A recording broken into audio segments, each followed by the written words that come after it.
Halo, selamat malam semua. Gimana nih kabarnya?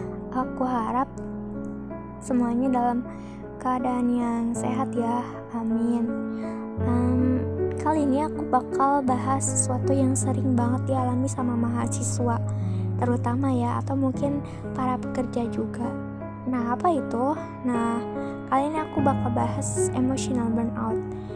Nah, mungkin ya secara kita tahu bahwa pekerjaan atau mungkin hal-hal akademik itu sebenarnya ngebikin kita stres.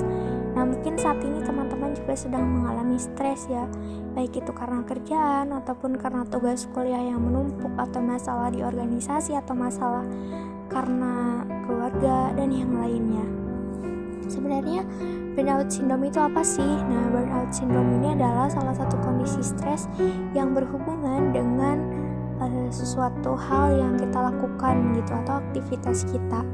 Nah, kondisi yang satu ini membuat kita tuh sering banget ngerasa lelah, baik itu secara fisik ataupun secara emosional gitu. Kadang kan apa yang kita lakuin itu gak sesuai sama ekspektasi atau sesuai sama harapan kita gitu. Kayak misalkan nih, kalau mahasiswa gitu ngerasa udah ngerjain tugas maksimal mungkin, tahu-taunya malah dapet nilai dari dosen tuh ya cuman ya segitu-gitunya gitu. Padahal kita ngerasa apa sih yang kurang gitu, kok jadi gini. Kadang hal-hal seperti itulah yang ngebikin kita stres berkepanjangan, atau mungkin kita ngerasa kayak deadline tugas tuh kok kayaknya terus aja datang gitu ke kita tanpa berhenti gitu. Dan kalaupun kita ngerasain weekend, ya itu weekendnya buat nugas atau kegiatan-kegiatan lain. Nah, sebenarnya emotional burnout ini kalau kita biarin gitu aja, hal ini tuh bakal ngebuat kita tuh jadi kehilangan motivasi buat ngelakuin sesuatu yang pada akhirnya gitu tuh, kalau kita ngerjain tugas atau menghadapi tugas tuh malah jadi kayak menunda-nunda dan produktivitas kita tuh bakal jadi menurun. Nah, sebenarnya bahwa kondisi psikologis yang seperti depresi ataupun stres karena pekerjaan atau misalkan satu hal ini tuh merupakan ciri-ciri atau tanda-tanda dari stres burnout syndrome. Nah, dimana tapi orang-orang tuh kayak nggak ngerasa bahwa pekerjaan atau hal-hal tersebutlah sebagai penyebabnya. Kadang kita tuh kalau ngerasa burnout tuh kayak kehabisan energi gitu loh.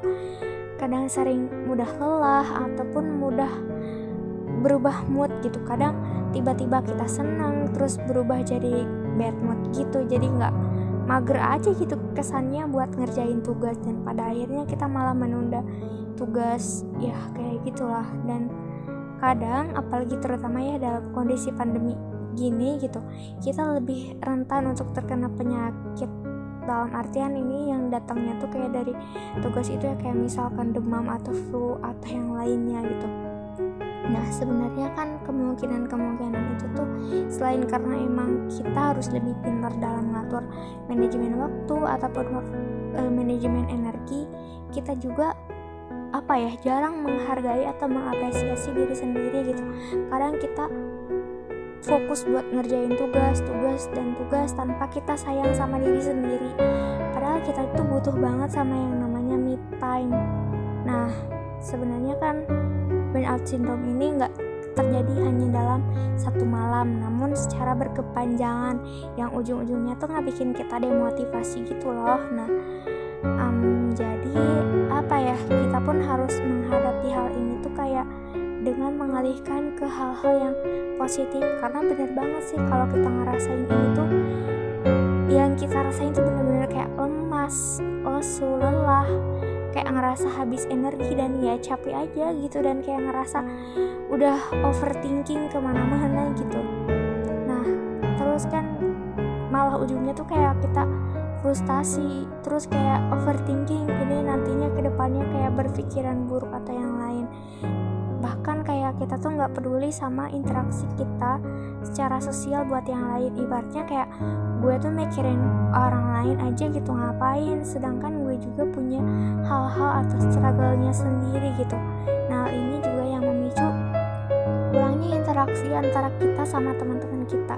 Ya wajar sih sebenarnya kalau dalam kondisi pandemi gini gitu, apalagi komunikasi paling-paling kalau misalkan antar teman di kampus ataupun ketika kerja pun hanya bisa dilakukan ini melalui virtual. Jadi ya mau gimana lagi, kita mesti sabar dan bersyukur. Nah, paling yang bisa kita hadapin untuk masalah ini adalah kita mesti menghadapinya tuh dengan kita menjaga pola tidur kita, pola makan kita, dan membiasakan sesuatu yang baik gitu. Dan juga kita menjaga komunikasi baik itu dengan keluarga, teman, ataupun dengan relasi ataupun yang lainnya. Dan jangan pernah jangan pernah memaksakan sesuatu itu tuh biar bisa jangan merasa kita tuh selalu bisa mengerjakan apapun gitu. Kita mesti mendelegasikan ke yang lain, atau kita bisa berkolaborasi biar kerjaan kita tuh lebih mudah.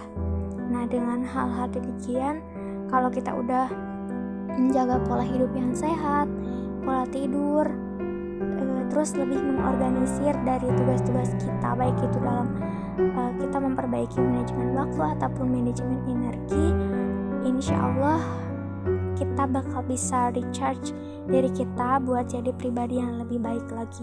Intinya jangan sampai kita kehilangan motivasi, karena kita mesti ingat gitu, ada mimpi, ada tujuan yang mesti kita kejar. Jadi jangan pernah menyerah. Dan aku tahu semua orang pasti punya struggle-nya masing-masing dalam kondisi pandemi ini terutama, tapi mesti ingat gitu, ketika kita mengalami burnout ini, kita mesti alihkan kepada hal-hal yang positif dan selalu yakin bahwa kita pasti mampu untuk menghadapinya. Nah, mungkin gitu aja teman-teman yang bisa aku share. Nah, ini tuh berdasarkan apa yang aku alami juga. Jadi ya aku cuma pengen share aja gitu. Oke, makasih.